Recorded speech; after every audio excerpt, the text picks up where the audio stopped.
Eran las 2:37 de la tarde de un jueves de octubre cuando vi a mi hija vendiendo dulces en el semáforo. El sol caía implacable sobre su cabeza descubierta mientras sostenía a mi nieto de 2 años en brazos. Ella me miró directo a los ojos y dijo: «Mamá, no te acerques. No necesito tu compasión». No grité. No corrí hacia ella desesperada. Simplemente bajé del coche, caminé despacio entre los autos detenidos y me quedé frente a ella. Lo que mi hija no sabía era que en exactamente 12 días su vida cambiaría de una forma que jamás podría imaginar. El olor a gasolina quemada llenaba mis pulmones. Podía sentir el calor del asfalto atravesando las suelas de mis zapatos. El ruido de los motores se mezclaba con el llanto débil de mi nieto, cuya piel enrojecida por el sol me partía el alma.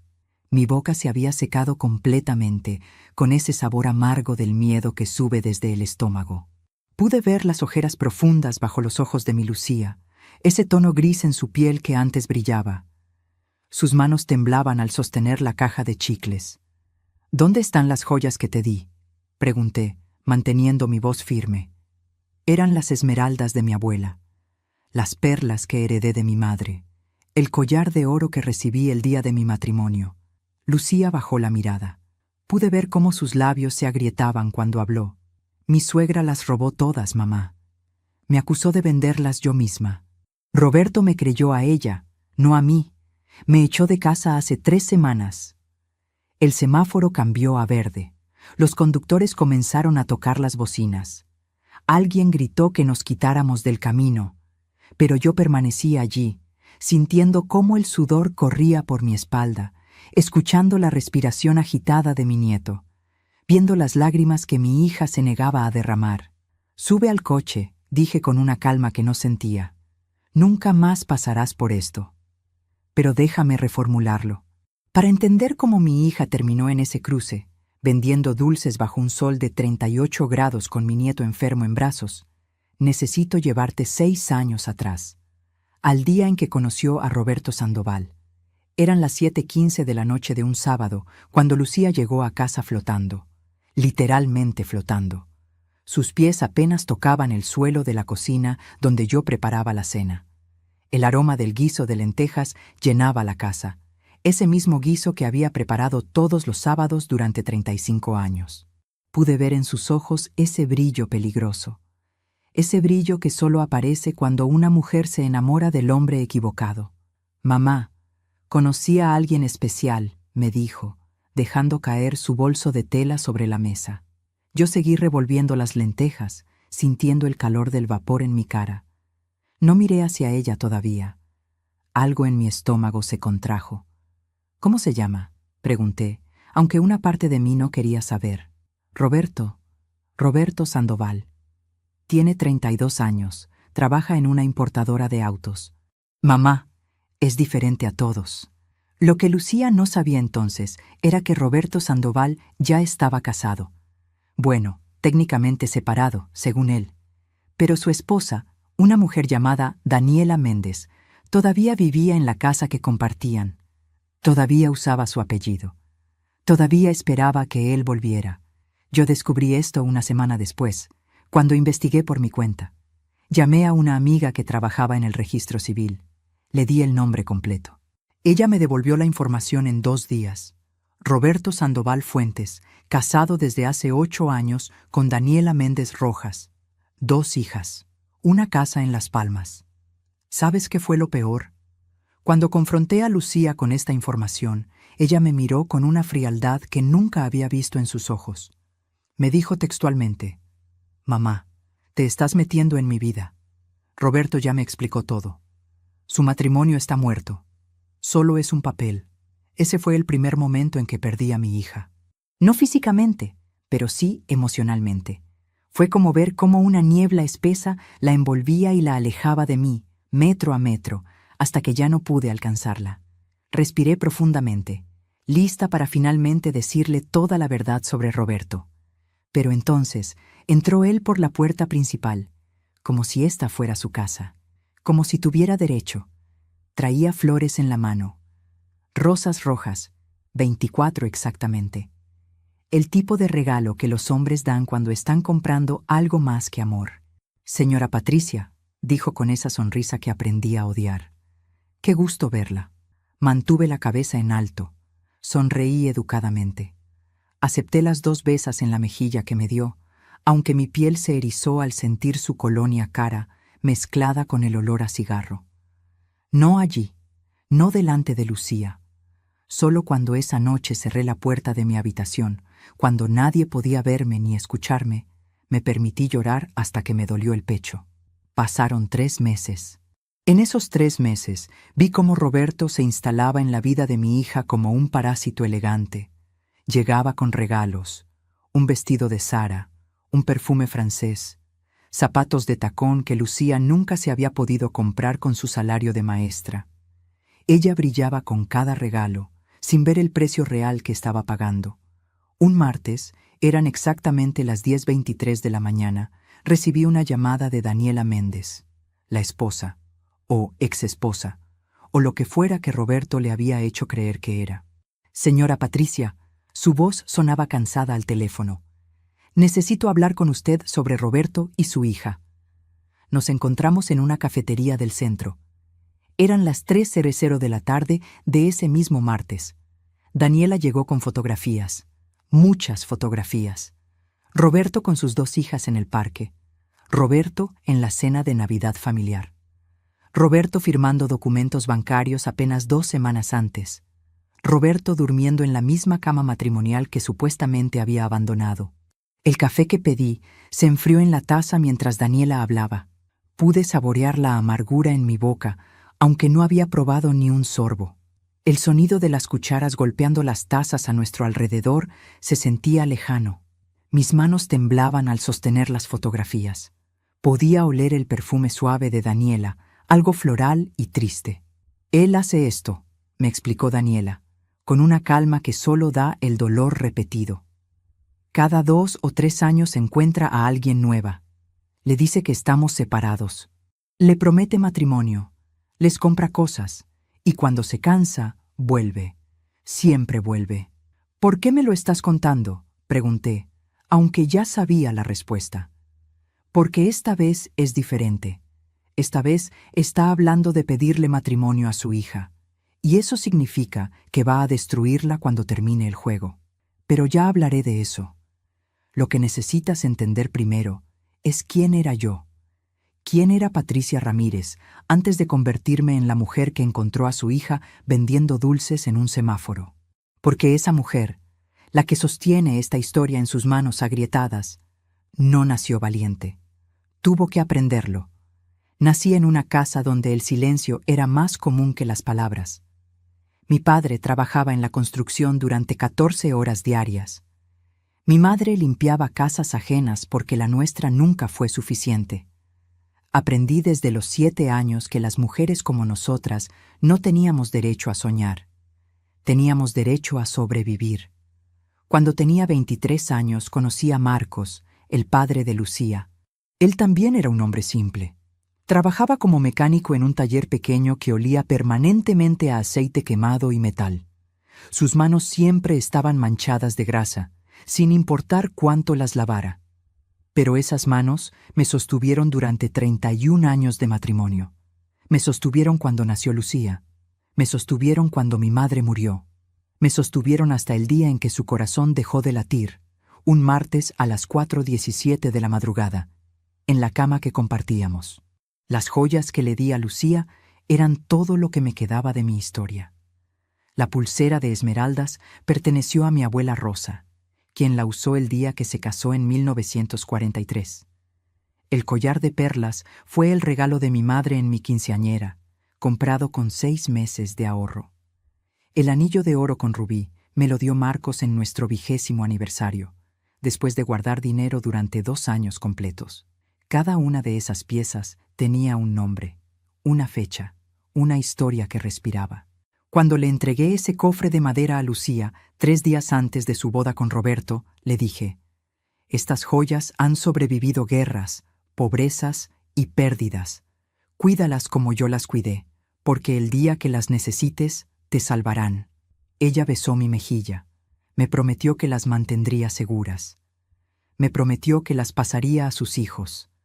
Lo que ninguna de las dos sabíamos entonces era que en menos de 4 años esas joyas desaparecerían, acusadas de un robo que mi hija jamás cometió. Pero regresemos a ese martes en la cafetería con Daniela Méndez. Ella terminó su café, dejó las fotografías sobre la mesa y me miró con esos ojos cansados que conocían demasiado bien la traición. «¿Qué vas a hacer?», me preguntó. «Voy a hablar con mi hija», respondí. «Voy a mostrarle estas fotografías. Voy a abrirle los ojos». Daniela sonrió. Fue una sonrisa triste, del tipo que aparece cuando sabes algo que la otra persona todavía tiene que aprender de la peor manera. «No te va a escuchar», dijo. «Ya está enamorada. Y cuando una mujer está enamorada del hombre equivocado, la verdad se convierte en el enemigo». Yo no le creí. Todavía pensaba que mi relación con Lucía era lo suficientemente fuerte, que 28 años de ser su madre pesaban más que 3 meses con un hombre mentiroso. Estaba completamente equivocada. Esa noche eran las 8:52 cuando Lucía llegó a casa. Yo había preparado su cena favorita, pollo al horno con papas doradas, ese plato que le encantaba desde niña. El olor llenaba la cocina. Puse la mesa con cuidado, encendí las velas. Quería que todo fuera perfecto antes de destruir su mundo. «Lucía, necesito mostrarte algo», comencé, con las fotografías ya dispuestas sobre la mesa. Ella se acercó.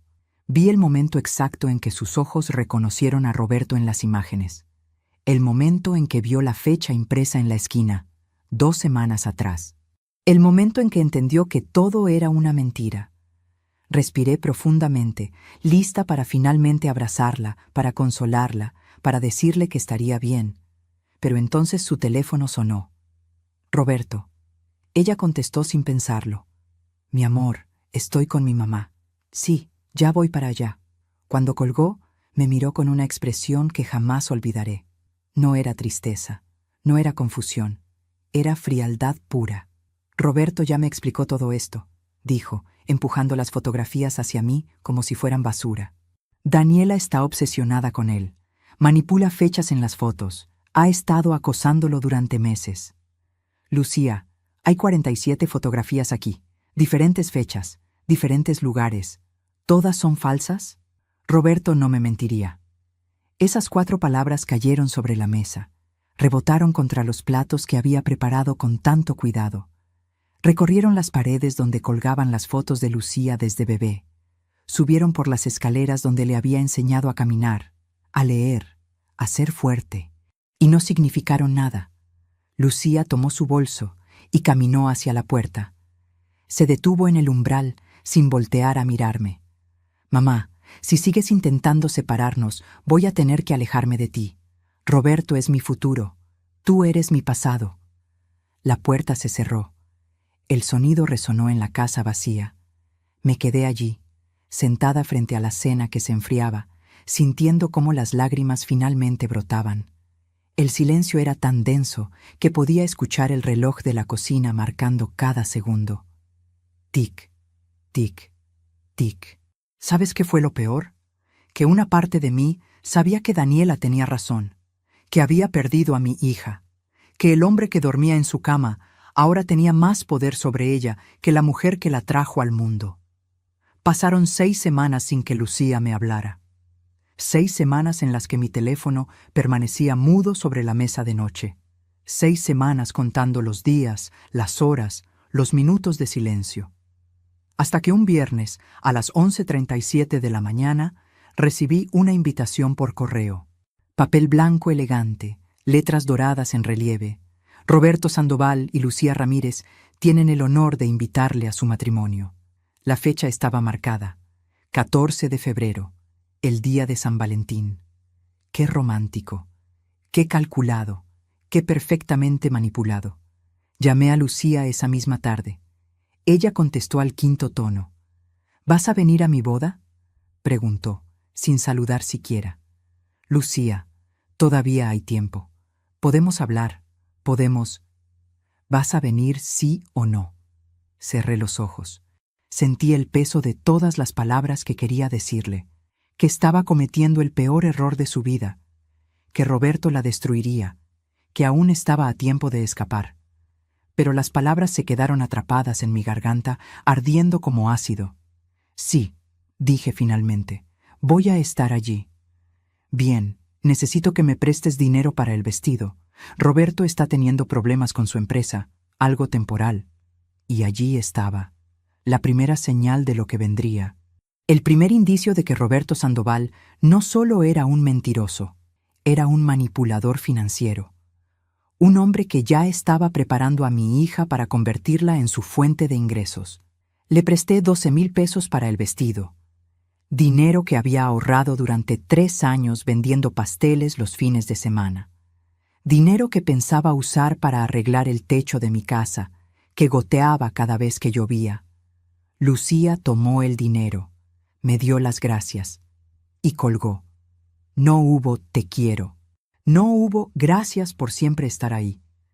Solo el sonido de la línea cortándose, dejándome otra vez en ese silencio que se había vuelto mi compañero constante. La boda fue exactamente como imaginé, elegante, cara y completamente pagada con dinero que no era de Roberto. La familia de él apareció en masa. Una madre alta y delgada, vestida de azul marino, con una sonrisa que no llegaba a sus ojos. Un padre ausente en espíritu, aunque presente en cuerpo. Y hermanos. Muchos hermanos que miraban a Lucía como si fuera una intrusa en su círculo dorado. Pero la que más me impactó fue Irma Sandoval, la madre de Roberto, la mujer que 6 años después robaría las joyas de mi hija y destruiría su vida. Eran las 6:15 de la tarde cuando la conocí formalmente. La ceremonia había terminado. Los invitados se mezclaban en el jardín del salón. Yo estaba sola, de pie junto a una mesa, sosteniendo una copa de vino blanco que no pensaba beber. Llevaba el mismo vestido azul claro que usé en mi propia boda, remendado en las costuras, pero limpio y digno. Irma se acercó. Olía a perfume francés, ese tipo de fragancia que cuesta más que mi renta mensual. Sus ojos me recorrieron de arriba abajo, evaluando cada centímetro de mi ropa modesta, de mis zapatos viejos, de mi cartera de tela. «Así que tú eres la madre de Lucía», dijo. No fue una pregunta, fue una declaración, una clasificación. «Patricia Ramírez», respondí, extendiendo mi mano. Ella la estrechó brevemente, sus dedos estaban fríos. Podía sentir los anillos de diamantes presionando contra mi piel. «Espero que tu hija entienda la responsabilidad de casarse con un Sandoval», dijo, con una sonrisa que era puro hielo. «Somos una familia de tradición. Tenemos expectativas». En realidad, lo que estaba diciendo era: «Tu hija no es suficiente para mi hijo. Nunca lo será». Mantuve mi compostura. Sonreí educadamente. Dije algo apropiado sobre lo feliz que estaba por los novios. Pero por dentro, algo se quebró. Porque vi en los ojos de Irma Sandoval el mismo desprecio que había visto toda mi vida en los ojos de gente que tenía más dinero, más poder, más todo. Y supe, con una certeza que me heló la sangre, que esa mujer destruiría a mi hija si tenía oportunidad. Lo que no sabía entonces era cuán pronto llegaría esa oportunidad. Los primeros 6 meses del matrimonio de Lucía fueron una mentira perfectamente construida. Ella me llamaba cada domingo a las 10:00 de la mañana exactamente. Me contaba sobre las cenas que preparaba para Roberto, sobre los paseos que daban por el parque, sobre lo feliz que era. Pero yo podía escuchar lo que no decía. Podía escuchar el cansancio en su voz. Podía escuchar las pausas demasiado largas cuando le preguntaba cómo estaba Roberto. Podía escuchar el silencio que llenaba los espacios donde debería haber estado la alegría. Un domingo, ella no llamó, ni el siguiente, ni el siguiente. 3 semanas completas de silencio hasta que finalmente me atreví a visitarla sin avisar. Era un martes, las 2:43 de la tarde, cuando toqué la puerta del departamento donde vivían. Un edificio modesto, en una zona que pretendía ser elegante, pero que olía a humedad y pintura barata. Roberto abrió la puerta. No Lucía. Él. «Señora Patricia», dijo, sin abrir completamente. Su cuerpo bloqueaba la entrada. No sabía que vendría. Vine a ver a mi hija. No ha contestado mis llamadas. Es que hemos estado muy ocupados. Ya sabe, la vida de casados. Su sonrisa era perfecta, demasiado perfecta, como algo ensayado frente al espejo. ¿Puedo pasar? Hubo una pausa. Apenas 3 segundos. Pero en esos 3 segundos vi algo cruzar por sus ojos. Algo oscuro. Algo que me hizo sentir un escalofrío en la espalda a pesar del calor de la tarde. Claro, claro. Pase. El departamento estaba inmaculado, demasiado limpio, como si alguien hubiera pasado horas borrando cualquier evidencia de vida real. El olor a desinfectante de lavanda llenaba el aire. Las cortinas estaban corridas, dejando entrar apenas una línea delgada de luz. En la mesa de la sala vi facturas, muchas facturas, rojas, con la palabra vencido estampada en letras mayúsculas. ¿Dónde está Lucía?, pregunté. En la recámara, descansando. Ha estado un poco delicada. Delicada. Esa palabra flotó en el aire como una amenaza. Caminé hacia la habitación sin pedir permiso. Abrí la puerta. Y allí estaba mi hija, acostada en la cama, con la misma ropa que probablemente llevaba puesta desde hacía días. Su cabello sin lavar, ojeras profundas. Pero lo que más me impactó fue su mirada. Vacía, como si alguien hubiera apagado la luz detrás de sus ojos. Lucía, susurré, sentándome en el borde de la cama. Tomé su mano. Estaba fría. ¿Qué te pasa, mi amor? Ella intentó sonreír. Fracasó. Estoy bien, mamá. Solo cansada. ¿Cansada de qué? No estás trabajando. Fue entonces cuando vi la pequeña equimosis en su brazo. Un moretón amarillento, del tipo que aparece cuando alguien te agarra con demasiada fuerza. Del tipo que tiene forma de dedos. ¿Qué es eso?, pregunté, señalando su brazo. Lucía retiró la mano rápidamente, cubriéndose con la manga. Me golpeé con la puerta del armario. Soy torpe. Mentira. Era mentira, y ambas lo sabíamos. Pero antes de que pudiera presionar más, Roberto apareció en la puerta. Señora Patricia, creo que Lucía necesita descansar. El doctor dijo que debe evitar el estrés. ¿Qué doctor? ¿Qué le pasa? Nada grave, solo agotamiento. Ya sabe, adaptarse a la vida matrimonial puede ser intenso.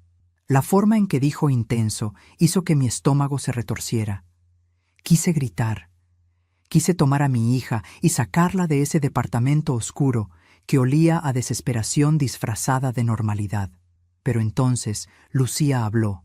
«Mamá, estoy bien, de verdad, vete tranquila». Respiré profundamente, lista para finalmente llevarme a Lucía de allí, para decirle que empacara sus cosas y viniera a casa conmigo.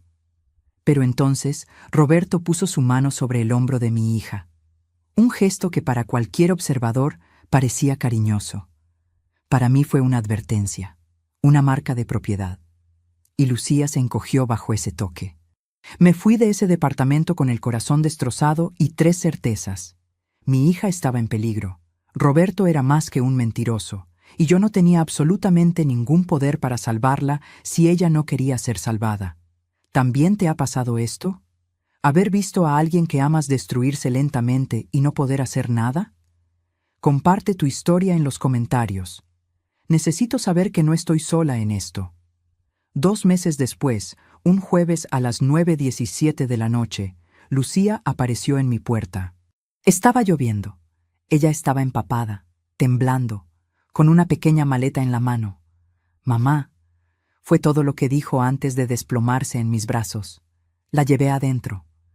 Le preparé té caliente, le di ropa seca y esperé. Esperé a que estuviera lista para hablar. Podía oler la lluvia en su cabello. Podía sentir cómo temblaba incluso después de estar envuelta en mantas. Podía ver las nuevas líneas de preocupación en su rostro, líneas que no existían 6 meses atrás. «Me dejó», dijo finalmente con la voz quebrada. Dijo que soy una inútil, que no sirvo para nada, que su madre tenía razón sobre mí.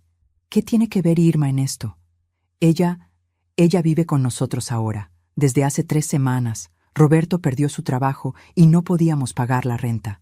Irma ofreció pagarlo todo si se mudaba con nosotros. Por supuesto que lo hizo. Por supuesto que esa mujer encontró la manera perfecta de infiltrarse en el matrimonio de mi hija, de tomar control, de empezar a destruir desde adentro. Lucía, quédate aquí, no vuelvas con él. Ella me miró con esos ojos rojos de tanto llorar.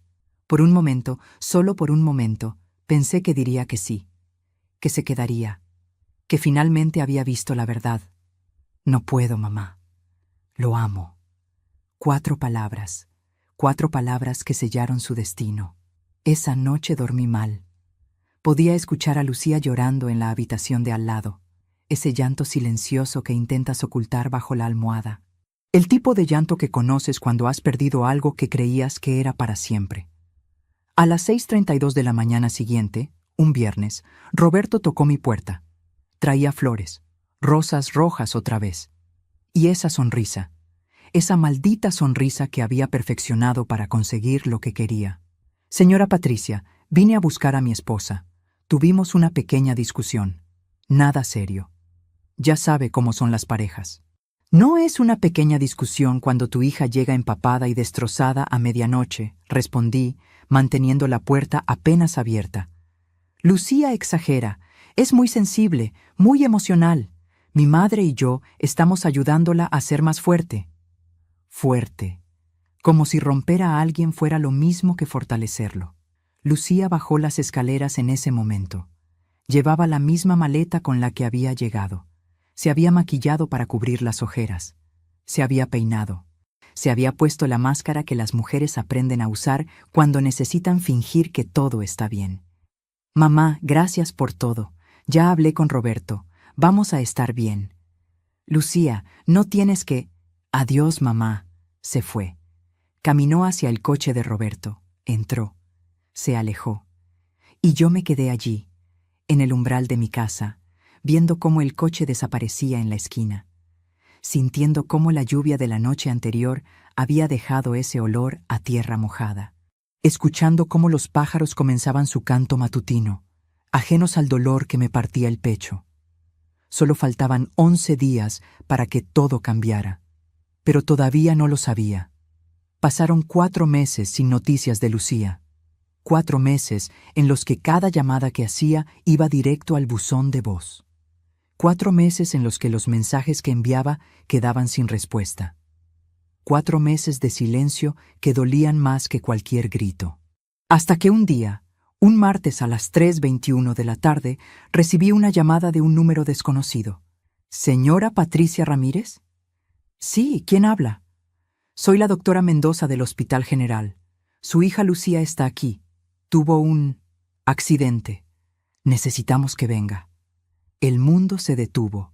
El teléfono casi se me cae de las manos. Podía sentir cómo el sudor frío cubría mi frente. Mi boca se llenó de ese sabor metálico del miedo puro. ¿Qué tipo de accidente? ¿Está bien? Prefiero explicarle en persona. ¿Puede venir ahora? Conduje al hospital en un estado de pánico controlado. Mis manos temblaban en el volante. El tráfico parecía moverse en cámara lenta. Cada semáforo en rojo era una eternidad. Cada metro que avanzaba sentía como si estuviera caminando hacia mi peor pesadilla. Cuando llegué a la habitación, encontré a Lucía con el brazo izquierdo enyesado, un corte sobre la ceja derecha, cerrado con 3 puntos, y algo peor, una mirada de absoluta vergüenza. ¿Qué pasó?, pregunté, tomando su mano libre. Me caí por las escaleras. Mentira. Lucía, dime la verdad. Ella cerró los ojos, apretó los labios, y finalmente, después de lo que pareció una eternidad, habló. Roberto empujó a Irma durante una discusión. Yo me interpuse. Él no me vio. Fue un accidente. Pero lo que sus palabras decían y lo que sus ojos gritaban eran 2 cosas completamente diferentes. Me quedé con Lucía en el hospital durante 3 días completos. Roberto apareció una sola vez, el primer día, a las 7:52 de la tarde. Traía un ramo de flores marchitas que probablemente compró en la gasolinera de camino. Se quedó exactamente 14 minutos. Pasó 12 de esos minutos hablando por teléfono con alguien sobre un negocio. Los otros 2 minutos los dedicó a darle un beso rápido a Lucía en la frente y decirle que tenía que irse. Irma nunca apareció. Cuando dieron de alta a Lucía, ella insistió en volver al departamento. Yo insistí en llevarla a mi casa. Discutimos durante 40 minutos en el estacionamiento del hospital. El sol de la tarde nos golpeaba sin piedad. Podía sentir el calor del asfalto subiendo a través de mis zapatos. El olor a medicinas y desinfectante todavía impregnaba la ropa de Lucía. «Mamá, por favor, mi lugar está con mi esposo. Tu esposo te puso en el hospital. Fue un accidente, ya te lo expliqué. Lucía, los accidentes no dejan moretones con forma de manos en los brazos». Ella se quedó callada. Bajó la mirada hacia sus pies. Vi cómo sus dedos apretaban el asa de la pequeña bolsa con sus pertenencias. Respiré profundamente, lista para finalmente obligarla a ver la verdad, para llevarla a la policía, para hacer una denuncia. Pero entonces su teléfono sonó. «Roberto». «Otra vez». Ella contestó. Escuché su voz del otro lado. «¿Dónde estás?» «Mi madre preparó la cena. Te estamos esperando». Mi madre. Como si Irma fuera la matriarca de una familia feliz y no la arquitecta de una pesadilla. Lucía colgó y me miró con esos ojos que ya no reconocía. Ojos que habían aprendido a justificar lo injustificable. Ojos que habían memorizado el arte de la negación. «Me tengo que ir, mamá». Y se fue. 2 semanas después, supe que Lucía estaba embarazada. No me lo dijo ella. Me lo dijo la vecina de su edificio, una mujer llamada Estela, que a veces me llamaba para contarme cosas que sabía que mi hija nunca me diría. «La vi vomitando en el jardín esta mañana, señora Patricia». Y luego la vi entrar a una farmacia y comprar una prueba de embarazo. Pensé que debía saberlo. Llamé a Lucía inmediatamente. Eran las 11:07 de la mañana de un miércoles. «¿Es verdad?», pregunté sin saludar. Silencio. Un silencio largo que confirmaba todo. «Sí», dijo finalmente. «Estoy de 6 semanas. ¿Y Roberto lo sabe?» «Se lo dije ayer. Él está feliz, mamá. Dijo que un bebé es exactamente lo que necesitamos». «Sao, lo que Roberto necesitaba», pensé pero no dije, era otra forma de atar a mi hija a él, otra cadena para asegurarse de que nunca escapara. «Quiero verte», dije. «Quiero que vengas a comer el domingo. Vamos a celebrarlo». Por primera vez en meses, Lucía aceptó. El domingo llegó con un cielo despejado y una temperatura agradable. Yo había pasado todo el sábado preparando la comida favorita de Lucía: tamales de pollo, arroz rojo, frijoles refritos y flan de vainilla. La casa olía a comida casera y a esperanza. Puse la mesa con el mantel bordado que mi madre me dejó. Coloqué flores frescas en el centro. Quería que todo fuera perfecto. Lucía llegó sola, sin Roberto, sin Irma, solo ella, con un vestido floreado que ocultaba apenas su pequeño vientre en crecimiento. Roberto tenía trabajo, explicó antes de que yo preguntara, e Irma fue a visitar a su hermana. Mentiras. Probablemente, pero no importaba. Por primera vez en mucho tiempo, tenía a mi hija para mí sola. Comimos, hablamos. Ella me contó sobre los síntomas del embarazo, las náuseas matutinas, el cansancio constante, los antojos extraños. Yo le conté historias de cuando estaba embarazada de ella, momentos dulces rescatados de un pasado que parecía pertenecer a otras personas. Fue casi como antes, casi como si los últimos 2 años no hubieran sucedido, como si Roberto y su madre fueran solo una pesadilla de la que finalmente estaba despertando. Y entonces, a las 4:23 de la tarde, mientras lavábamos los platos juntas, Lucía dijo algo que me heló la sangre. «Mamá, Irma dice que las joyas que me diste deberían estar en una caja de seguridad en el banco. Dice que es peligroso tenerlas en el departamento. ¿Y tú qué piensas?» Creo que tiene razón. De hecho, ella se ofreció a llevarlas al banco por mí. Tiene una caja de seguridad familiar donde guarda las joyas de los Sandoval. No, no, no. Lucía, esas joyas son tuyas, de nadie más. Si quieres ponerlas en el banco, hazlo tú misma, en tu propia caja de seguridad. Pero eso cuesta dinero extra, mamá. Y ahora con el bebé en camino... Yo te pago la caja de seguridad, pero no le des esas joyas a Irma. Vi la duda cruzar por su rostro. Vi cómo sus manos se detenían sobre el plato que estaba lavando. El agua corría sobre sus dedos. Podía escuchar el goteo del grifo mal cerrado. Podía oler el jabón de limón que siempre usaba para lavar. ¿Por qué no confías en ella?, preguntó Lucía. Porque no confío en nadie que intenta separar a una madre de su hija. Ella no está haciendo eso. Está tratando de ayudarme, algo que tú nunca hiciste cuando más te necesité. Esas palabras me golpearon como puños físicos. Retumbaron en la cocina. Rebotaron contra las paredes que yo había pintado con mis propias manos. Recorrieron el pasillo donde había colgado las fotos de Lucía desde bebé.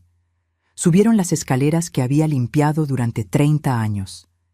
Y dolieron más que cualquier golpe físico que hubiera recibido en mi vida. Lucía, yo siempre he estado aquí. Estuviste aquí juzgándome, juzgando a Roberto, tratando de destruir mi matrimonio desde el primer día. Estuve aquí tratando de protegerte. No necesito tu protección, mamá. Necesito tu apoyo. Y si no puedes dármelo, entonces quizás es mejor que no nos veamos por un tiempo. Se quitó el delantal. Tomó su bolso.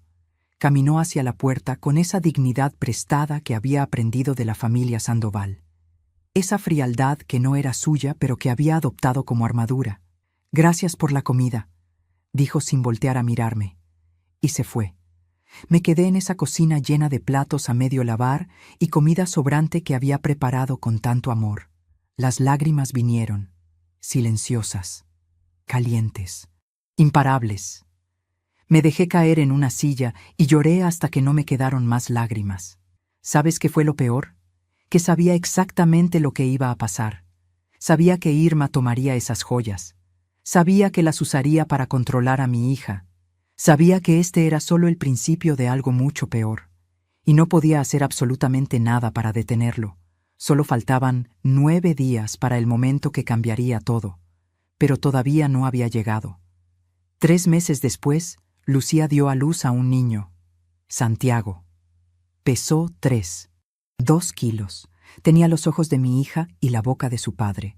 Yo me enteré 2 días después del parto, por Facebook. Una foto de Roberto sosteniendo al bebé, con el título «Bienvenido al mundo, campeón». Ni una llamada, ni un mensaje, ni una invitación para conocer a mi nieto. Esperé una semana. Luego fui al hospital sin avisar. Era un jueves a las 10:34 de la mañana. Llevaba un regalo, una manta tejida a mano que había estado haciendo durante meses, esperando este momento. Cada puntada llevaba una oración. Cada hilera representaba un día de espera. Cuando llegué a la habitación privada donde estaban, encontré a Irma sentada en la silla junto a la cama de Lucía. Ella sostenía a Santiago, no Lucía, no la madre, la abuela paterna. «Patricia», dijo Irma sin sonreír, «qué sorpresa. Vine a conocer a mi nieto. Lucía está descansando. El parto fue difícil. Quizás deberías volver otro día». Lucía abrió los ojos en ese momento. Me vio. Vi algo cruzar por su rostro. ¿Culpa? ¿Vergüenza? ¿Alivio? No estaba segura. «Mamá», dijo débilmente, «mi amor, vine a conocer a Santiago». Irma no se movió. Siguió sosteniendo al bebé como si fuera su propiedad, como si tuviera más derecho sobre él que yo. Mantuve la cabeza en alto. Mantuve la sonrisa en mi rostro. No allí, no delante de ella, no le daría la satisfacción de verme rota. Caminé hacia la cuna donde debería haber estado el bebé y coloqué allí la manta que había tejido. «Esto es para Santiago», dije. «¿Para cuando tenga frío?» «¡Qué lindo detalle!», dijo Irma con una voz que goteaba con descendencia. «Aunque ya le compramos 15 mantas de cachemira importadas. Pero seguro encontraremos algún uso para esta». Lucía no dijo nada. Solo cerró los ojos, como si al no verme pudiera hacer que yo desapareciera, como si al fingir que dormía pudiera evitar tomar partido entre su madre y su suegra. Pero su silencio fue peor que cualquier palabra cruel que Irma hubiera dicho. «Me voy», dije. «Lucía, cuando quieras verme, sabes dónde encontrarme». Salí de esa habitación con la dignidad intacta. Caminé por el pasillo del hospital con la espalda recta. Tomé el elevador. Crucé el vestíbulo. Llegué a mi coche en el estacionamiento. Y solo entonces, cuando cerré la puerta y nadie podía verme, me permití desmoronarme completamente. Pasaron 18 meses sin que viera a mi nieto. 18 meses contando los días en el calendario. 548 días exactos en los que mi hija me borró de su vida como si nunca hubiera existido. Hasta que un lunes, a las 8:42 de la mañana, recibí una llamada de Lucía. Su voz sonaba extraña, controlada, como si estuviera leyendo de un guión. «Mamá, necesito pedirte un favor. Lo que necesites, mi amor. Roberto y yo vamos a viajar a Monterrey por trabajo. Será solo una semana. Irma dice que es demasiado para ella cuidar a Santiago sola. ¿Podrías quedarte con él?» Mi corazón saltó. Una semana completa con mi nieto. 7 días para recuperar el tiempo perdido, para abrazarlo, para conocerlo, para ser la abuela que no me habían dejado ser. «Sí», dije, quizás demasiado rápido. «Por supuesto que sí». «Bien, te lo llevamos mañana a las 7:00 de la mañana». Pasé todo ese día y toda esa noche preparando la casa. Compré pañales, toallitas, leche de fórmula. Saqué los juguetes viejos de Lucía que había guardado durante años. Limpié cada rincón. Preparé la habitación de invitados con sábanas nuevas que olían a suavizante de flores. A las 7:00 de la mañana siguiente estaba lista. A las 7:30 todavía esperaba. A las 8:15 llamé a Lucía. No contestó. A las 9:00 volví a llamar. Nada. Finalmente, a las 10:47 de la mañana llegaron. Roberto manejaba. Irma iba en el asiento del pasajero. Lucía atrás con Santiago en su silla de bebé. Salí corriendo de la casa, abrí la puerta trasera del coche, y allí estaba él, mi nieto, 18 meses. Cabello oscuro y rizado, ojos enormes color café, mejillas rosadas. «Hola, mi amor», susurré, desabrochando el cinturón de seguridad. Él me miró con curiosidad, no con miedo, no con rechazo, solo con la inocencia de alguien que todavía no ha aprendido a odiar. «Mamá, escucha bien», dijo Lucía, bajándose del coche. Me entregó una lista escrita a mano en 3 páginas. Aquí está todo: sus horarios de comida, de siesta, de baño, los números de emergencia, las alergias, las instrucciones de Irma sobre... ¿Las instrucciones de Irma? Ella ha estado cuidándolo desde que nació. Sabe lo que es mejor para él. Por supuesto. Por supuesto que Irma había tomado control hasta de eso. Roberto ni siquiera bajó del coche. Mantuvo el motor encendido. Irma tampoco se movió. Solo giró la cabeza para mirarme a través de la ventana, con esa sonrisa fría que había perfeccionado.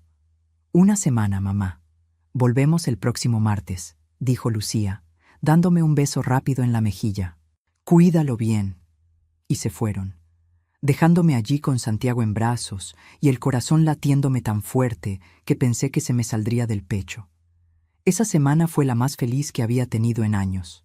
Santiago era un niño dulce, curioso, lleno de energía. Le enseñé canciones que le cantaba a Lucía cuando era bebé. Le preparé papillas caseras. Lo llevé al parque. Le leí cuentos antes de dormir. Cada mañana despertaba a las 6:30 cuando él empezaba a balbucear en su cuna. Podía oler esa fragancia única de bebé, mezcla de talco y leche. Sentía sus manitas gorditas agarrando mi dedo cuando le daba el biberón. Escuchaba su risa cuando jugábamos a las escondidas. Por primera vez en mucho tiempo, mi casa volvió a sentirse como un hogar. Pero el martes llegó demasiado rápido. A las 6:00 de la tarde exactamente, tocaron la puerta. Abrí con Santiago en brazos. Era solo Roberto, ni Lucía, ni Irma. «Vine por el niño», dijo sin saludar. «¿Dónde está Lucía?» «En casa, descansando». El viaje fue agotador. Algo no estaba bien. Podía sentirlo en la forma en que Roberto evitaba mirarme a los ojos, en la forma en que sus manos tamborileaban impacientes sobre sus piernas, en el olor a alcohol que emanaba de su aliento. «¿Estás bien para manejar?», pregunté. «Estoy perfectamente bien. Dame al niño». Respiré profundamente, lista para finalmente negarme, para decirle que volviera cuando Lucía estuviera con él, para proteger a mi nieto de ese hombre que apestaba a whisky barato. Pero entonces Santiago extendió sus bracitos hacia su padre. «Papá», dijo con esa voz pequeña que me rompió el corazón. No pude negarme. Le entregué a Santiago, junto con la bolsa de pañales y la manta tejida que él había usado toda la semana. Roberto se fue sin dar las gracias, sin decir adiós, sin nada. Y la casa volvió a estar vacía, silenciosa, fría. 2 semanas después, un viernes a las 2:13 de la tarde, Estela volvió a llamarme. «Señora Patricia, necesita venir. Hay algo que debe ver». «¿Qué pasa?» «Solo venga, por favor». Conduje hasta el edificio de Lucía con el estómago retorcido de ansiedad. Estela me esperaba en el lobby. Su rostro estaba pálido. Sus manos temblaban. Anoche escuché gritos, muchos gritos. Esta mañana vi a 2 policías salir del departamento. Y hace 1 hora vi a Lucía salir con Santiago y 2 maletas. Estaba llorando. Subí las escaleras corriendo. Toqué la puerta. Nadie contestó. Volví a tocar. Nada. Llamé a Lucía, directo al buzón. Llamé a Roberto. Apagado. Mientras te cuento esto desde esta cocina donde ahora estoy sola otra vez, me pregunto desde dónde me estarás escuchando. Escribe el nombre de tu ciudad en los comentarios. Necesito saber que mis palabras están llegando a alguien, que no estoy hablando al vacío. Pasé 3 días intentando localizar a Lucía. 3 días de llamadas sin respuesta. 3 días de mensajes ignorados. 3 días de silencio que se sentía como morir lentamente. Hasta que el lunes a las 11:52 de la noche, mi teléfono sonó. Número desconocido. «¿Señora Patricia?» «Sí, ¿quién habla?» «Soy la trabajadora social del DIF. Estamos con su hija Lucía Ramírez. Ella está en una situación complicada. Dice que usted es la única persona a quien puede llamar». «¿Dónde está? Voy para allá». Me dio la dirección de un albergue temporal. Un lugar para mujeres en crisis. Llegué en 23 minutos exactos. El edificio era gris, con rejas en las ventanas. El olor a desinfectante industrial llenaba el aire. Las luces fluorescentes parpadeaban en el pasillo. Lucía estaba sentada en una habitación pequeña con paredes blancas. Santiago dormía en sus brazos. Ella tenía un moretón nuevo en el pómulo izquierdo. Los labios partidos. El ojo derecho hinchado. No pregunté qué pasó. No en ese momento. Solo me senté junto a ella y la abracé. Sentí cómo su cuerpo temblaba contra el mío. Escuché sus sollozos silenciosos. Olí el sudor del miedo en su piel. «Mamá», susurró finalmente. Las joyas desaparecieron. «¿Qué?» Le di a Irma el cofre completo hace 2 meses. Me dijo que lo guardaría en la caja de seguridad del banco familiar, que estaría más seguro allí. Pero ayer, cuando le pedí que me lo devolviera porque necesitaba vender algo para comprar leche para Santiago, ella dijo que yo ya las había vendido, que ella nunca recibió ningún cofre. Mi sangre se congeló. Llamó a toda la familia. Les dijo que yo robé joyas familiares de los Sandoval y las vendí, que soy una ladrona, que soy indigna de ser parte de su familia. Roberto le creyó a ella. Me llamó mentirosa. Me empujó contra la pared. Me dijo que me fuera y nunca volviera. Allí estaba. La revelación. El plan que Irma había estado construyendo meticulosamente desde el día de la boda, desde la primera vez que sus ojos me evaluaron en ese salón de fiestas, desde que decidió que mi hija no era suficiente para su hijo. Todo había sido calculado, cada paso, cada movimiento, la mudanza a casa de ellos para tomar control, el aislamiento de Lucía de su familia, la apropiación de su rol como madre de Santiago y, finalmente, el robo de las únicas cosas de valor que mi hija tenía. Las únicas cosas que le hubieran dado independencia económica. «Ella lo planeó todo, mamá», continuó Lucía con la voz quebrada. Escuché a Irma hablando por teléfono con alguien, diciendo que finalmente había conseguido deshacerse de esa interesada, que ahora Roberto podría encontrar a alguien de su clase. «¿Presentaste una denuncia?» «¿Contra quién? No tengo pruebas. Irma tiene abogados, tiene dinero, tiene influencias. Yo no tengo nada, ni siquiera un lugar donde dormir». La trabajadora social entró en ese momento con formularios. Explicó que Lucía podía quedarse en el albergue por un máximo de 2 semanas mientras encontraba una solución permanente. Ella se viene conmigo, dije. Ahora mismo. Mamá, no puedo abusar de... No es abuso, es tu casa, siempre ha sido tu casa. Esa noche llevé a Lucía y a Santiago a casa. Les di la mejor habitación. Les preparé comida caliente. Les di ropa limpia. Les di lo único que podía ofrecer, amor incondicional y un techo seguro. Pero sabía que esto no había terminado. Sabía que Irma no dejaría las cosas así. Sabía que vendría por más. Y tenía razón. Solo faltaban 8 días para el momento que cambiaría todo. Para ese jueves a las 2:37 de la tarde, cuando vería a mi hija vendiendo dulces en el semáforo, con mi nieto en brazos bajo el sol implacable. Pero todavía no había llegado. Lucía y Santiago se instalaron en mi casa como 2 náufragos que finalmente encuentran tierra firme. Los primeros 3 días fueron casi perfectos. Cocinaba para ellos. Cuidaba a Santiago mientras Lucía descansaba. Por las noches nos sentábamos en la sala y hablábamos. Realmente hablábamos. Por primera vez en años, mi hija me contaba la verdad. Me contó sobre las noches en que Roberto llegaba borracho y rompía cosas. Sobre cómo Irma la criticaba constantemente. Su forma de cocinar, de vestirse, de criar a Santiago. Sobre cómo le habían quitado su teléfono durante semanas diciendo que gastaba demasiado tiempo en tonterías. Sobre cómo controlaban cada peso que gastaba. Sobre cómo la hacían sentir que estaba loca cada vez que cuestionaba algo. Cada revelación era un cuchillo en mi corazón. Cada historia confirmaba lo que había temido desde el principio. Pero el 4.º día, todo cambió. Eran las 9:23 de la mañana de un jueves cuando Roberto apareció en mi puerta. No tocó, golpeó, puños contra la madera. Cada impacto hacía temblar el marco. «Abre la puerta, Patricia, sé que están ahí». Lucía estaba en la cocina dándole desayuno a Santiago. La vi palidecer al escuchar la voz de Roberto. Vi cómo sus manos empezaban a temblar. Vi cómo Santiago dejaba de comer, asustado por los gritos.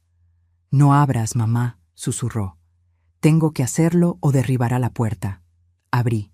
Roberto estaba desaliñado, barba de 3 días, camisa arrugada, ojos rojos e inyectados.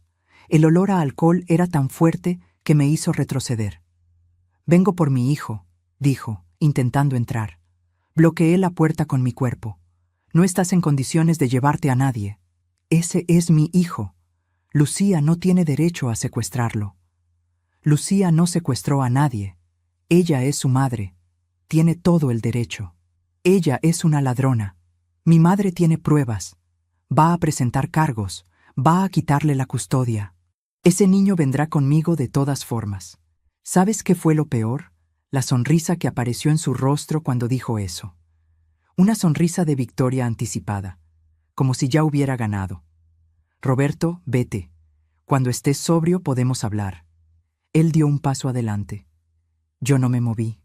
Nos quedamos así, en el umbral, midiendo fuerzas. Podía sentir mi corazón latiendo en mis oídos. Podía saborear el miedo metálico en mi boca.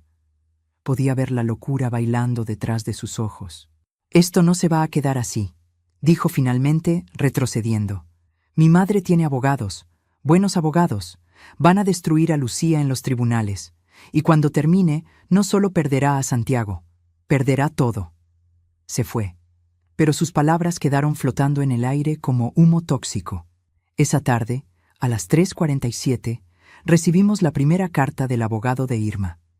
Demanda por custodia de Santiago. Acusaciones de negligencia maternal. Acusaciones de robo. Acusaciones de inestabilidad mental. Lucía leyó el documento con las manos temblando tanto que apenas podía sostener el papel. «No tengo dinero para un abogado, mamá. No tengo nada. Van a quitarme a mi hijo. No van a quitarte nada. Yo venderé la casa si es necesario. Conseguiremos un abogado. Pelearemos esto». Pero la verdad era más complicada.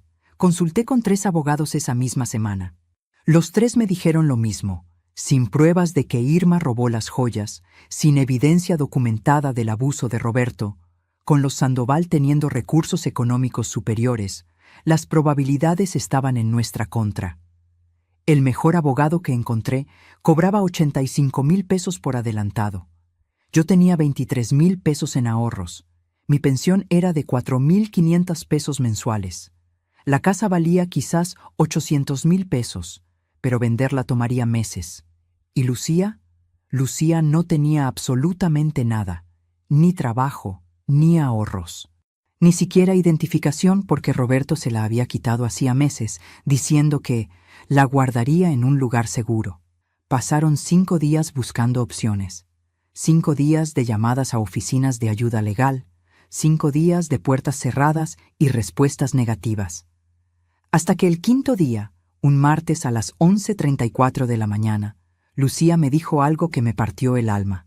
«Mamá, voy a salir a buscar trabajo, lo que sea, vendré dinero, haré lo que tenga que hacer». «Lucía, tienes que cuidar a Santiago». «Yo puedo». «No, mamá, tú ya hiciste suficiente. Esta es mi batalla. Necesito pelearla yo». Vi la determinación en sus ojos, esa misma determinación que yo había tenido a su edad cuando decidí que no dejaría que la pobreza me definiera. Cuando trabajé 3 empleos para darle una buena educación. Cuando me negué a rendirme sin importar cuántas veces me cayera. Mi hija era más fuerte de lo que ella misma sabía. Solo necesitaba recordarlo. «¿Qué vas a hacer?», pregunté.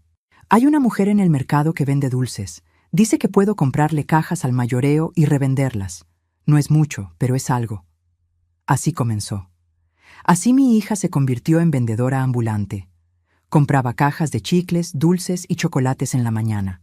Salía con Santiago en brazos porque no teníamos con quién dejarlo. Recorría las calles.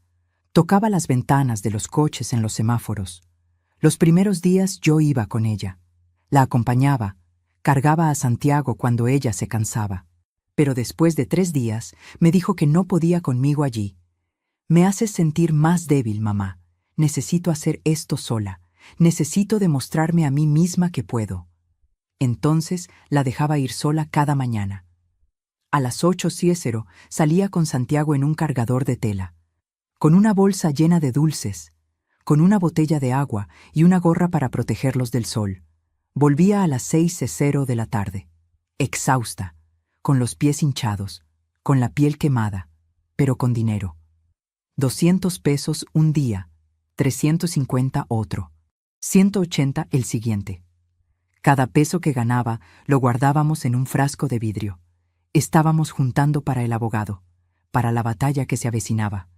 Pero entonces llegó ese jueves, ese maldito jueves a las 2:37 de la tarde que cambió todo. Yo había salido a comprar verduras al mercado. Tomé una ruta diferente a la habitual, porque había tráfico. Pasé por el cruce de Avenida Reforma con calle Hidalgo.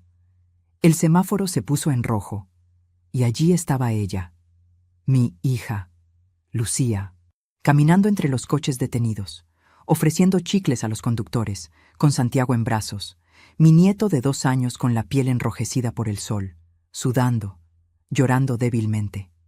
El mundo se detuvo.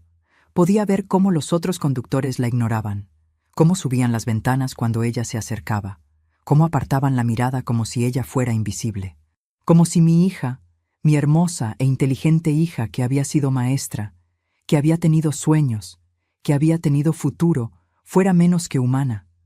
Algo se rompió dentro de mí en ese momento, algo profundo e irreparable. Era furia, era dolor, era amor, convertido en determinación absoluta. Bajé del coche. Los conductores de atrás comenzaron a tocar las bocinas. No me importó. Caminé entre los autos hasta llegar a ella. Lucía me vio. Y en sus ojos vi vergüenza. Vi humillación. Vi el peso de todo lo que había perdido. «Mamá, no te acerques. No necesito tu compasión». Pero yo me acerqué de todas formas. Me quedé frente a ella bajo ese sol que quemaba, rodeada por el olor a gasolina y al ruido de los motores, sintiendo cómo el asfalto caliente irradiaba calor a través de mis zapatos. Fue entonces cuando le pregunté, «¿Dónde están las joyas que te di?». Y ella me contó todo.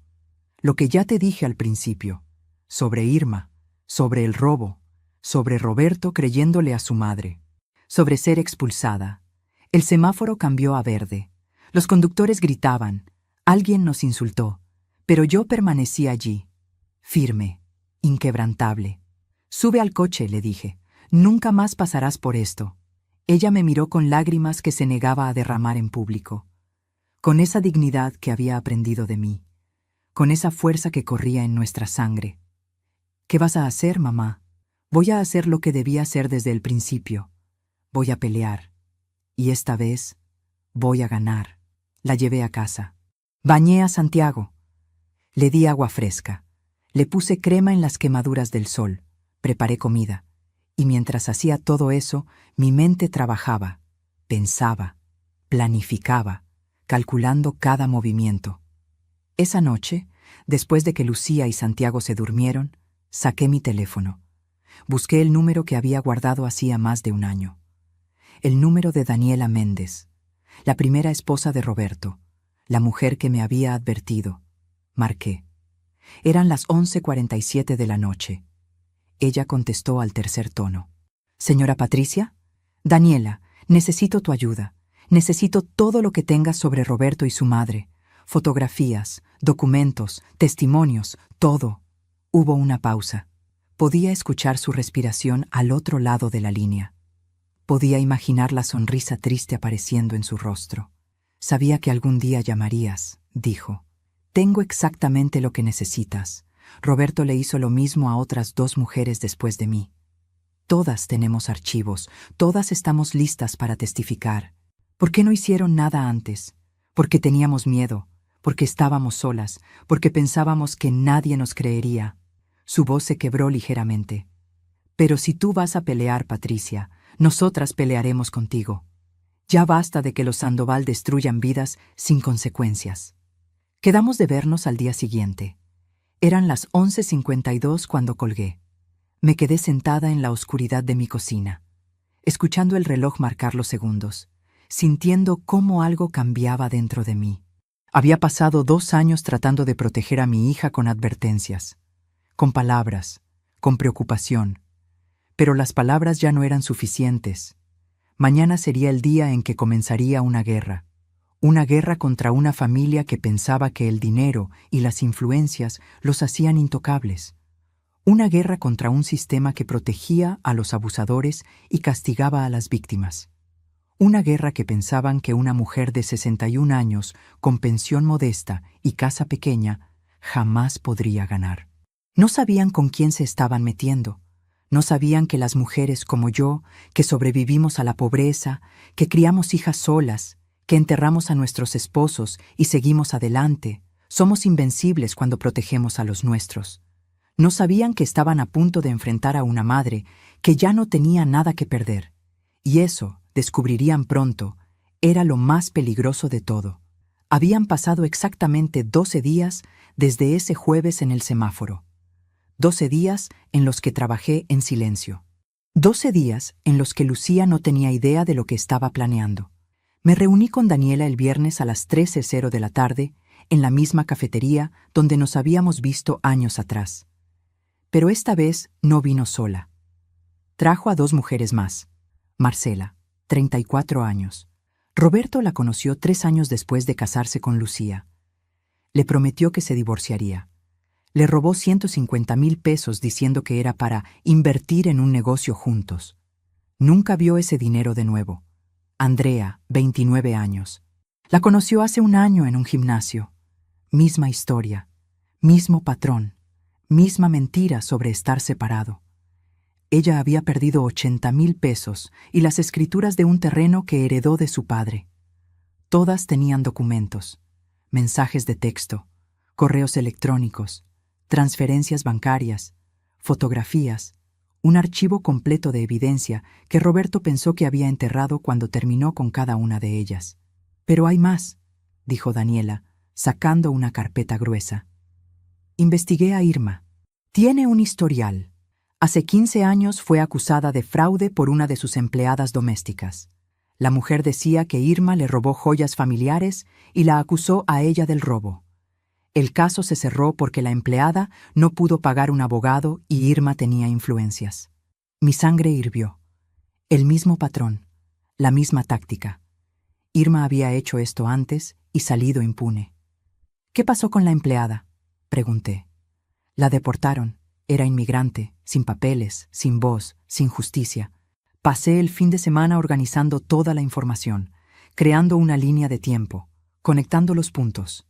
El lunes contraté al abogado, no el más caro, uno mejor, uno que había peleado casos contra familias poderosas y ganado. Se llamaba Ernesto Vega, tenía 58 años y una reputación de ser implacable en la corte. Cuando le mostré el archivo que habíamos compilado, sus ojos se iluminaron. «Señora Patricia», dijo, hojeando los documentos, «esto no es solo un caso de custodia, esto es fraude. Esto es un patrón de abuso sistemático. Esto puede destruir a los Sandoval completamente». «No quiero destruirlos», respondí. «Solo quiero que dejen a mi hija en paz, que le devuelvan lo que le robaron, que nunca más puedan hacerle daño a ella o a mi nieto». «Entonces, eso es exactamente lo que conseguiremos». El martes, día 12, a las 9:00 de la mañana, el abogado Vega presentó una contrademanda. No solo defendiendo a Lucía de las acusaciones de negligencia y robo, sino acusando a Irma Sandoval de robo de propiedad privada, las joyas valuadas en 280,000 pesos según el avalúo que conseguí, difamación, conspiración para cometer fraude, abuso psicológico, y acusando a Roberto Sandoval de violencia doméstica, fraude económico contra múltiples víctimas, paternidad negligente. Adjuntamos 847 páginas de evidencia, testimonios de 4 mujeres, fotografías, mensajes, documentos bancarios, historiales médicos de Lucía mostrando las visitas al hospital por accidentes, declaraciones de vecinos que habían escuchado los gritos. Todo. A las 2:15 de la tarde de ese martes, el abogado de Irma llamó al abogado Vega. «¿Qué diablos es esto?», gritó al teléfono lo suficientemente fuerte como para que yo escuchara. «¿Están locos? ¿Saben con quién se están metiendo?». «Con una ladrona y su hijo abusador», respondió Vega con una calma helada. «Y sí, sabemos exactamente con quién nos estamos metiendo. La pregunta es, ¿ustedes saben con quién se metieron?». A las 4:30 de la tarde, Roberto apareció en mi puerta. Pero esta vez era diferente. Estaba pálido, sudando. Las manos le temblaban cuando golpeó la puerta. «¡Retira esa demanda! ¡Retírala ahora!». Abrí la puerta con calma. Crucé los brazos. Lo miré directamente a los ojos sin parpadear. «No. Estás destruyendo mi vida. Mi trabajo ya me llamó. Mis socios están preguntando. Mi madre está... ¿Tu madre está qué, Roberto? ¿Asustada? ¿Preocupada? Bien, que sienta una fracción del miedo que mi hija sintió durante 4 años». Él dio un paso hacia mí. Instintivamente, sus puños se cerraron. Vi la violencia bailando en sus ojos. El mismo impulso que había lastimado a mi hija tantas veces. Pero esta vez era diferente. Esta vez yo no estaba sola. Ernesto Vega salió de su coche estacionado en la calle. Caminó hacia nosotros con pasos medidos. Detrás de él venían 2 personas más, un investigador privado y una oficial de policía fuera de servicio que Daniela había contratado como testigo. «Señor Sandoval», dijo Vega, «le sugiero que se retire. Cualquier acto de intimidación será documentado y agregado a la demanda». Roberto me miró con un odio puro, pero retrocedió. Se fue. Pero antes de subir a su coche, gritó: «Mi madre va a acabar contigo. Tiene abogados que te dejarán en la calle». Mantuve la cabeza en alto.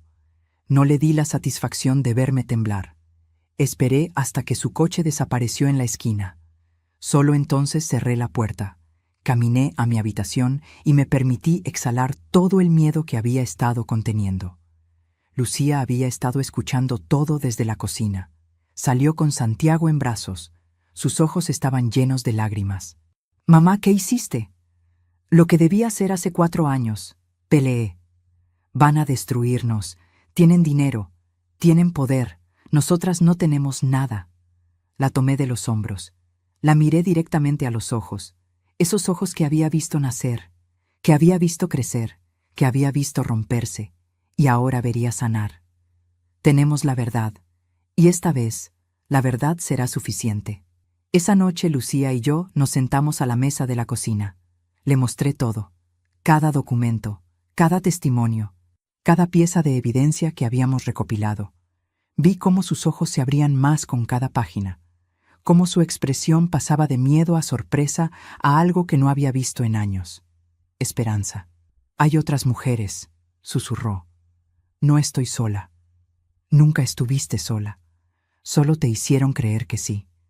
Lloró esa noche. Pero fueron lágrimas diferentes, no de dolor, de liberación, de rabia contenida finalmente encontrando salida, de años de silencio transformándose en rugido.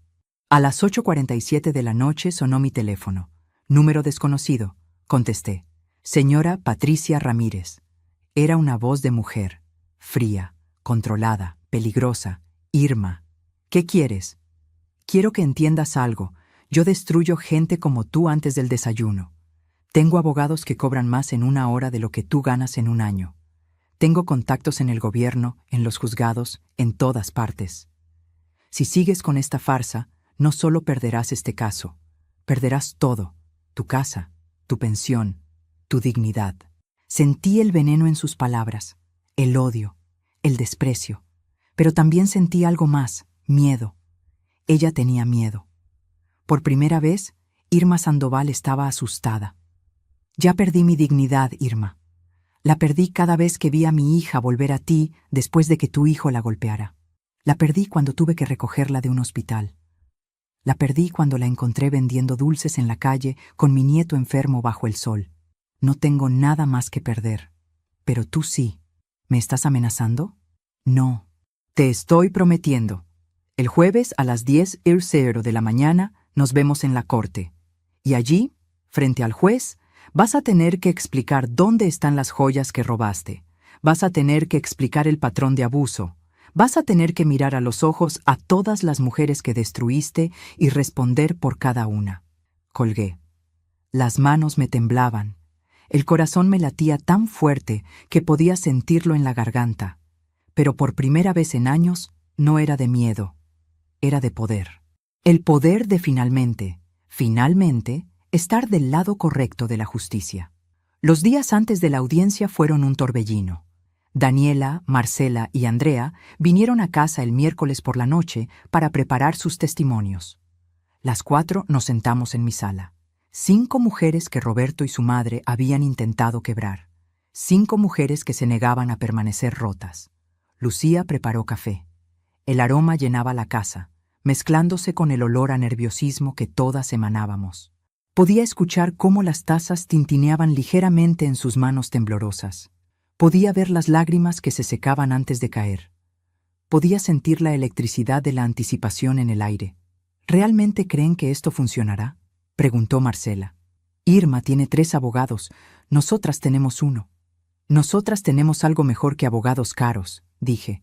Tenemos la verdad, y tenemos entre todas. Andrea rió amargamente. La verdad nunca ha sido suficiente contra el dinero. Esta vez será diferente, intervino Daniela. Esta vez tenemos evidencia que ni todo el dinero del mundo puede borrar. Esta vez somos muchas. Esta vez nos escucharán. Esa noche dormí apenas 3 horas. El resto del tiempo lo pasé repasando documentos, verificando cada detalle, asegurándome de que no habíamos dejado nada al azar. A las 5:32 de la mañana del jueves me levanté, me duché. Me vestí con mi mejor ropa, un traje azul marino que había comprado en una tienda de segunda mano, pero que estaba impecable. Los mismos zapatos que usé en mi boda, lustrados hasta brillar. El collar de perlas sintéticas que Marcos me regaló en nuestro 10º aniversario. No era ropa cara, pero era digna. Y eso era lo único que importaba. Lucía también se vistió con cuidado, un vestido sencillo color beige, el cabello recogido, sin maquillaje excesivo. Quería que el juez viera lo que yo veía, una mujer joven, cansada, pero inquebrantable, una madre luchando por su hijo, una sobreviviente. Dejamos a Santiago con una vecina de confianza. Él lloró cuando nos fuimos. Ese llanto me partió el corazón, pero sabía que todo lo que estábamos haciendo era por él, para que creciera en un hogar sin violencia, sin mentiras, sin abuelo que robaban y padres que golpeaban. Llegamos a la corte a las 9:15 de la mañana. El edificio era imponente. Columnas blancas, escaleras de mármol, el olor a papeles viejos y madera pulida. Mis zapatos hacían eco en el pasillo vacío mientras caminábamos hacia la sala de audiencias. Ernesto Vega nos esperaba afuera. Junto a él estaban Daniela, Marcela y Andrea, todas vestidas de forma similar, sencilla, digna, seria. ¿Listas?, preguntó Vega. Listas, respondimos al unísono. Entramos a la sala a las 9:47. Y allí, del otro lado, estaba la familia Sandoval en todo su esplendor tóxico. Irma Sandoval lucía como si fuera a una gala, vestido negro de diseñador, joyas en el cuello, las muñecas, los dedos. Joyas, tantas joyas. Me pregunté cuántas habrían sido robadas de otras mujeres a lo largo de los años. Su cabello perfectamente peinado, maquillaje profesional, 3 abogados a su alrededor, todos en trajes que costaban más que mi renta anual. Roberto estaba junto a ella, también vestido elegantemente, pero se veía demacrado. Había perdido peso. Tenía ojeras profundas. Las manos le temblaban ligeramente cuando hojeaba los papeles que su abogado le pasaba. Cuando nuestros ojos se encontraron a través de la sala, vi odio puro. Pero también vi algo más, miedo. Él sabía que esta vez era diferente. Esta vez no podía simplemente marcharse y encontrar otra víctima. Esta vez habría consecuencias. El juez entró a las 10:00 en punto. Jueza, en realidad. Se llamaba Mónica Herrera. Tenía aproximadamente 50 años, expresión seria, ojos que habían visto demasiados casos como este. «Buenos días», dijo, sentándose. «Caso número 3847, Ramírez versus Sandoval. Procedamos». Las siguientes 4 horas fueron las más intensas de mi vida. El abogado de Irma comenzó primero. Pintó a Lucía como una mujer inestable, irresponsable, mentirosa. Presentó evidencia de que había vendido las joyas ella misma para comprar drogas. Inventos completos sin una sola prueba real. Mi clienta, la señora Irma Sandoval, es una mujer respetable que intentó ayudar a su nuera durante tiempos difíciles, dijo el abogado con voz pomposa, y como pago fue acusada falsamente de robo. Es un insulto a su reputación y a su familia. Mantuve mi expresión neutral. No reaccioné. No le di la satisfacción. Luego fue el turno de Ernesto Vega. Primero llamó a testificar a Daniela. Ella caminó al estrado con pasos firmes. Juró decir la verdad. Y entonces habló. Contó sobre su matrimonio con Roberto, sobre las mentiras, sobre cómo él le robó 150,000 pesos, sobre cómo Irma participó activamente, convenciéndola de que prestara dinero para inversiones familiares que nunca existieron. ¿Tiene prueba de estas transacciones?, preguntó la jueza. Sí, su señoría. Daniela presentó copias de transferencias bancarias, mensajes de texto de Roberto pidiendo dinero, correos electrónicos de Irma garantizando que el dinero sería devuelto con intereses. Nunca vio un solo peso de regreso. Luego testificó Marcela. Misma historia, diferentes detalles, misma familia depredadora. Luego Andrea. Con cada testimonio, vi cómo la expresión de la jueza se endurecía, cómo tomaba notas cada vez más rápido, cómo miraba a Irma y Roberto con creciente disgusto. Finalmente, Lucía subió al estrado. Mi hija, mi hermosa, valiente, destrozada pero no quebrada hija, contó su historia con voz clara, sin llorar, sin dramatizar, solo hechos, fechas, eventos, las palabras crueles de Irma, los golpes de Roberto, el aislamiento sistemático, el control financiero y finalmente el robo de las joyas. ¿Por qué le confió las joyas a la señora Sandoval?, preguntó Vega. Porque ella me convenció de que era lo mejor. Me hizo creer que yo no era capaz de cuidarlas adecuadamente. Me hizo creer que todo lo que yo hacía estaba mal. Me hizo creer que yo no era suficiente. ¿Y ahora? ¿Qué cree ahora? Lucía miró directamente a Irma. Por primera vez en 4 años, no apartó la mirada. No se encogió, no tembló. Ahora creo que fui víctima de una manipuladora calculadora que ha perfeccionado el arte de destruir mujeres y salirse con la suya. Pero se acabó. Aquí, hoy, se acabó. El abogado de Irma intentó desacreditar a Lucía. Le preguntó sobre su inestabilidad emocional, sobre las visitas al hospital. Insinuó que ella misma se había lastimado para incriminar a Roberto. ¿Es posible, señorita Ramírez, que usted se haya infligido esas heridas para obtener simpatía? Lucía lo miró como si le hubiera crecido una segunda cabeza. ¿Me está preguntando si me rompí mi propio brazo? ¿Si me di puñetazos a mí misma? ¿Si me empujé por las escaleras? Su voz subió, cargada de incredulidad y rabia.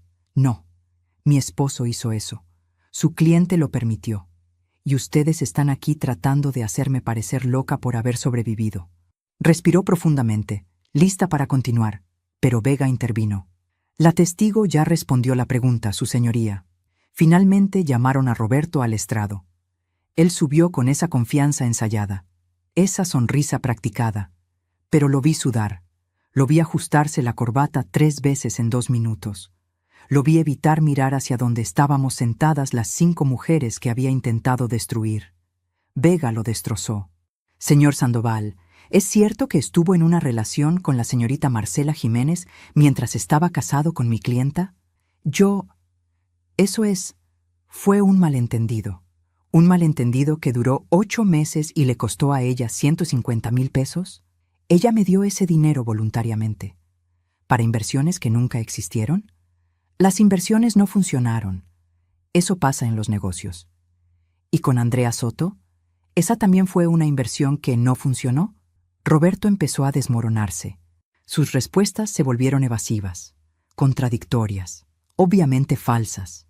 Pero el momento decisivo vino cuando Vega preguntó: ¿dónde está ahora el cofre de joyas que su esposa le entregó a su madre? No sé de qué cofre habla. El cofre que contenía joyas valoradas en 280,000 pesos, esmeraldas, perlas, oro, rubíes. Mi madre nunca recibió ese cofre, Lucía lo inventó. En ese momento, Vega hizo algo brillante, algo que habíamos planeado meticulosamente. Su señoría, me gustaría presentar evidencia nueva. Fotografías tomadas hace 3 días.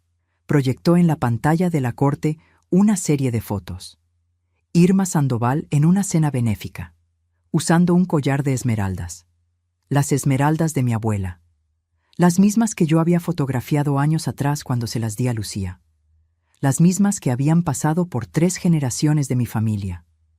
En otra foto, Irma usaba la pulsera de perlas. En otra, el anillo de rubí. Estas fotografías fueron tomadas el lunes pasado, explicó Vega. La señora Sandoval está usando las joyas que supuestamente nunca recibió, las joyas que supuestamente mi clienta vendió. El silencio en la sala era ensordecedor.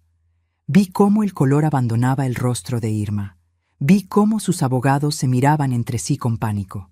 Vi cómo Roberto se desplomaba en su silla, entendiendo que estaban atrapados.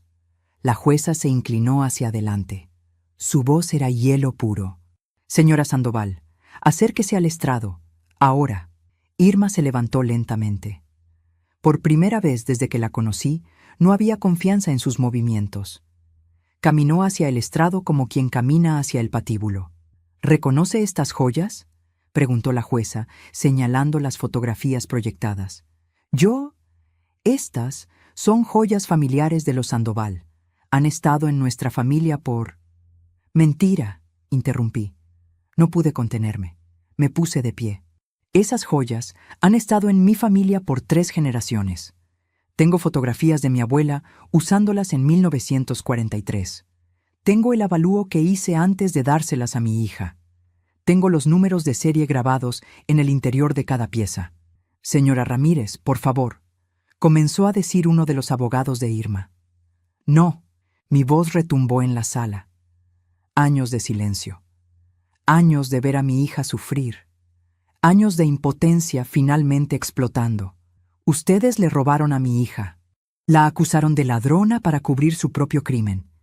Intentaron quitarle a su hijo. Intentaron destruirla completamente. ¿Y para qué? ¿Para joyas?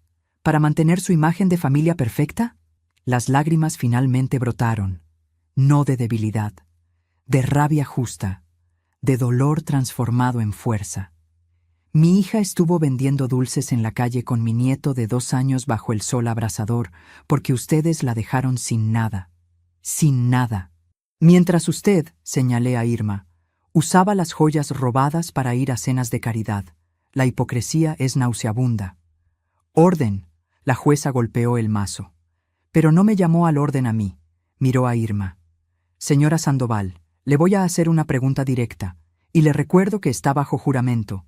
¿De dónde obtuvo esas joyas que está usando en las fotografías? Irma abrió la boca. La cerró. La volvió a abrir. Por primera vez en su vida, probablemente, no tenía una respuesta preparada. No tenía una mentira que funcionara. No tenía una salida. Yo las recibí fueron un regalo de... ¿De quién? Silencio. ¿De su nuera? ¿De Lucía Ramírez? Para que las guardara en una caja de seguridad. Más silencio. ¿Y las guardó? ¿O las usó como si fueran suyas? Irma empezó a llorar, pero no eran lágrimas de remordimiento. Eran lágrimas de alguien que finalmente había sido atrapada. Lágrimas de vergüenza pública. Lágrimas de una reputación cuidadosamente construida, desmoronándose en tiempo real. «Quiero un receso», dijo uno de sus abogados desesperadamente. «Negado», respondió la jueza. «Señora Sandoval, responda la pregunta». Lucía me dio el cofre, admitió finalmente, con voz apenas audible. «Para guardarlo. Pero yo pensé que como parte de la familia Sandoval, ella debería... que nosotros teníamos más derecho. ¿Así que admite que las tomó sin permiso? Yo no diría que las tomé. Yo diría que las preservé apropiadamente para... ¿Las usó? Sí. ¿Después de acusar a su nuera de haberlas vendido? Sí. ¿Después de usar esa acusación como base para expulsarla de su hogar y quitarle a su hijo? Irma no respondió. Pero su silencio era respuesta suficiente. La jueza cerró su carpeta con un golpe seco que resonó como un disparo. He escuchado suficiente. Voy a emitir mi fallo. Mi corazón latía tan fuerte que podía escucharlo en mis oídos. Lucía tomó mi mano. Sus dedos estaban helados. Apretó tan fuerte que dolió. Pero no me quejé. Nos aferramos la una a la otra mientras esperábamos las palabras que cambiarían todo.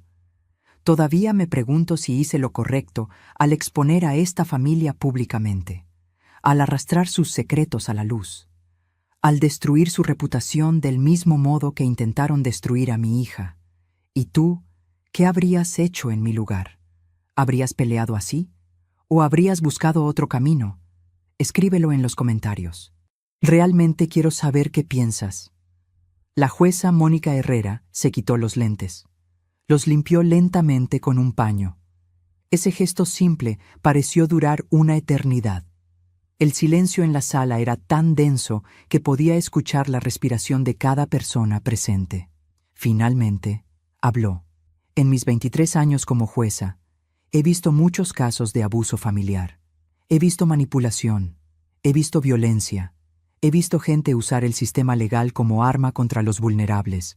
Pero pocas veces he visto un patrón de abuso tan sistemático, tan calculado, tan cruel como el que he presenciado hoy. Hizo una pausa. Miró directamente a Irma.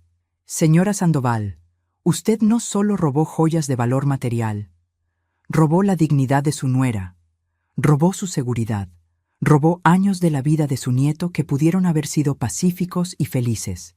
Y lo hizo con premeditación, con frialdad y sin un ápice de remordimiento hasta que fue atrapada. Luego miró a Roberto. Y usted, señor Sandoval, permitió que esto sucediera. Más que eso, participó activamente. Golpeó a su esposa, la aisló, la controló económicamente. Y cuando ella finalmente escapó, intentó quitarle lo único que le quedaba, su hijo. La jueza volvió a ponerse los lentes. Abrió su carpeta nuevamente. Mi fallo es el siguiente. La demanda de custodia presentada por la familia Sandoval es rechazada en su totalidad. Lucía Ramírez mantiene custodia completa de su hijo Santiago. Roberto Sandoval tendrá visitas supervisadas una vez al mes, sujetas a evaluación psicológica y pruebas de sobriedad obligatorias. Lucía empezó a llorar, lágrimas silenciosas que corrían por sus mejillas. Apreté su mano más fuerte. Además, continuó la jueza, ordeno que Irma Sandoval devuelva todas las joyas mencionadas en el inventario presentado por la señora Ramírez dentro de un plazo de 72 horas. Si alguna pieza ha sido vendida o no puede ser recuperada, deberá pagar el valor total del avalúo, 280,000 pesos. Vi cómo Irma se desplomaba en su silla. Uno de sus abogados intentó objetar. La jueza lo silenció con una mirada. No he terminado. Adicionalmente, Irma Sandoval pagará 150,000 pesos en compensación a Lucía Ramírez por daños y perjuicios. Roberto Sandoval pagará 85,000 pesos adicionales para cubrir gastos legales. La sala estalló en murmullos. Los abogados de Irma hablaban entre sí frenéticamente. Roberto tenía la cabeza entre las manos. E Irma me miraba con un odio tan puro que podría haber quemado. Pero ya no me importaba. Ya no tenía poder sobre mí, sobre nosotras. Finalmente, la voz de la jueza cortó el murmullo. Estoy ordenando que el caso sea remitido a la Fiscalía para investigación criminal por fraude y posible presentación de cargos. Esta Corte no tolerará el abuso sistemático disfrazado de asuntos familiares. Golpeó el mazo una última vez. Se levanta la sesión. Lo habíamos logrado. Contra todo pronóstico, contra el dinero, contra las influencias, contra años de manipulación y abuso. Lo habíamos logrado. Lucía se derrumbó en mis brazos. Lloramos juntas en medio de la sala de audiencias. Daniela, Marcela y Andrea nos rodearon. 5 mujeres que habían sido víctimas. 5 mujeres que ahora eran sobrevivientes. 5 mujeres que habían demostrado que la justicia, a veces, todavía existe. 3 días después, Irma llegó a mi casa. No con abogados, no con Roberto. Sola. Traía una caja de madera, la misma caja que yo le había dado a Lucía años atrás. La abrí allí mismo, en la puerta. Todas las joyas estaban presentes. Las esmeraldas de mi abuela, las perlas de mi madre, el anillo de Marcos. Cada pieza que contenía una historia, una memoria, un pedazo de mi familia que pensé que había perdido para siempre. ¿Algo más?, pregunté fríamente. Irma me miró con esos ojos que alguna vez me habían intimidado, pero ahora solo veía a una mujer derrotada. Una mujer que había construido su poder sobre la crueldad y ahora pagaba el precio. «Espero que estés satisfecha», dijo con voz temblorosa. «Destruiste a mi familia». «No», respondí. «Tú destruiste la tuya. Yo solo me aseguré de que no destruyeras la mía». Se fue. Nunca volvió. Eso fue hace 8 meses. 8 meses en los que la vida de Lucía ha cambiado completamente. Con el dinero de la compensación y la venta de las joyas menos sentimentales, Lucía pudo alquilar un pequeño departamento. No es grande, no es lujoso, pero es suyo. Un espacio donde Santiago puede crecer sin escuchar gritos, sin ver violencia, sin aprender que el amor se parece al control. Lucía volvió a enseñar. Consiguió trabajo en una escuela primaria cerca de casa. Cada mañana se levanta a las 6:00. Prepara el desayuno para Santiago. Lo viste, lo lleva a la guardería. Y va a trabajar con la cabeza en alto. La veo 3 veces por semana. A veces más. Santiago pasa los fines de semana conmigo. Le enseño las mismas canciones que le enseñé a su madre. Le cuento historias de su bisabuela Rosa, de su abuelo Marcos, de las generaciones de mujeres fuertes que vinieron antes que él. Roberto cumple con las visitas supervisadas, a veces. Otras veces simplemente no aparece. Está en terapia obligatoria. Asiste a reuniones de alcohólicos anónimos. Dicen que está intentando cambiar. El tiempo dirá si es verdad. Irma enfrenta cargos criminales. El caso sigue en proceso.